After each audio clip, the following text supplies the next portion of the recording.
Hello everyone, welcome back to Segue Media, and this month's movie is Pulp Fiction by Quentin Tarantino. Now, the first thing to point out about Pulp Fiction is that it came out in 1994. This is significant because 1994 is well regarded as one of the best years for movies in all of film history, and deservedly so. The early mid-90s was also a hotbed for independent movie making, and out of that rose Quentin Tarantino. He had sold a couple of screenplays to other directors in order to fund his first movie, Reservoir Dogs, and from the success of that, he got to work on his magnum opus, Pulp Fiction.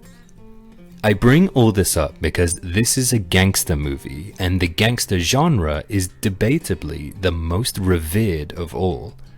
And so to make a gangster movie with staying power requires a lot of talent. So I don't say it lightly when I make the claim that Pulp Fiction might just be the best movie of the 90s. It's made even more remarkable by the fact that it had really stiff competition at the time. There were a lot of gangster movies being released, but with the exception of Goodfellas and Heat, none of them are talked about now. And so I chose Pulp Fiction because it's proven to be timeless.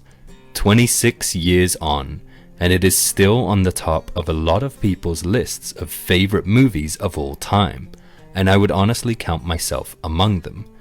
So, we're going to figure out together what exactly makes Pulp Fiction so good.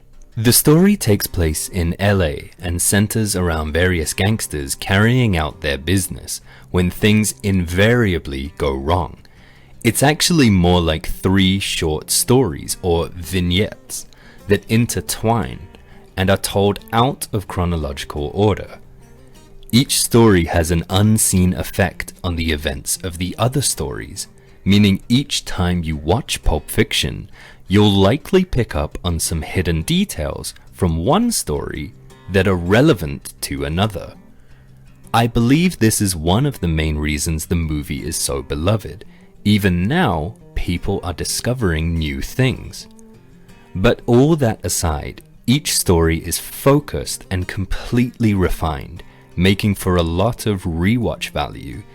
I won't say anything else about the story, just that it does contain some drugs, violence, and black humor, so I hope it's not too distressing for you, but I think you'll be fine.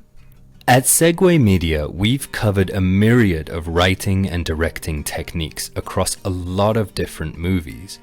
Pulp Fiction is different because, at its core, it's a love letter to movies of all types, from camera techniques to references to classics, and so on.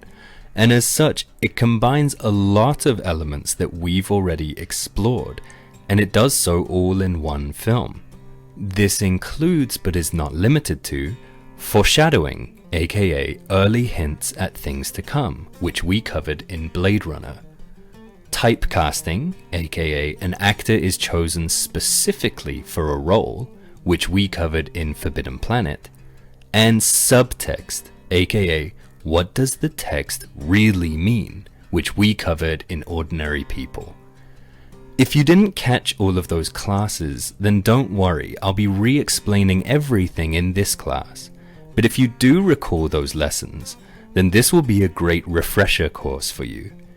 With that said, I hope you enjoy the movie, and here's some questions you can think about for after you watch it. Question 1. Which vignette did you enjoy the most and why? Question 2. What do you think is in the briefcase?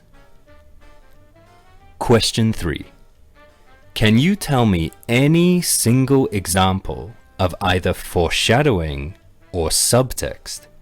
This one is hard, I know, but I'm very interested in what you can come up with. One last thing.